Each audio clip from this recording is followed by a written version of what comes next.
A renowned BC wilderness resort that was destroyed by fire is now rising from the ashes. The Knight Inlet Resort burned to the ground last fall, and when it did, its owner promised to replace it, and he's making good on that, using cabins purchased from a fishing resort off Vancouver Island's west coast. Right now, those cabins are sitting at the old Catalyst mill site north of Campbell River, where they're being refitted and prepared for the long trek to the mainland coast. CTV's Gord Kurbis reports.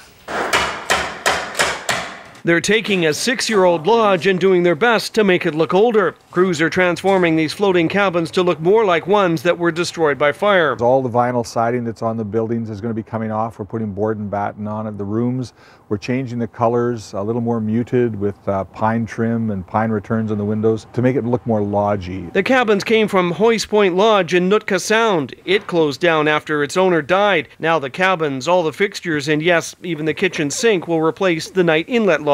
There was an opportunity when it came on the market, and it fit the bill for what we were looking for. It was more suitable to our style, being low to the water.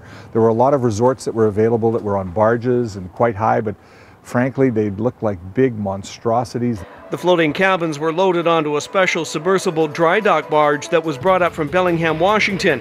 For Wyatt, it was a complicated process. Then we had to find some Canadian guys that could operate it under supervision from the American guys. And then we hired a tugboat from Vancouver, and they went down and got it, and they took it out to Nootka. We sank it, loaded it, and brought it back here and sank it and unloaded it all, and here we are. Once crews are finished with their work, the cabins should look very much like the Knight Inlet Lodge that was destroyed by fire on September 24th.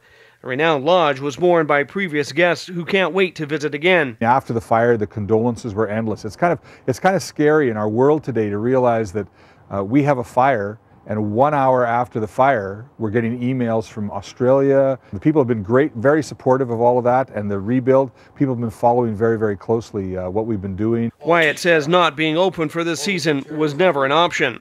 I've always been a pretty upbeat person, and I couldn't let it weigh me down. I felt a real force that we had to provide for our clients, and there was no way I was going to miss a season rebuilding and trying to get a new place. We had to be ready for this year. The cabins will be towed out of Campbell River at the end of April, giving crews 3 final weeks to prepare for this season's opening.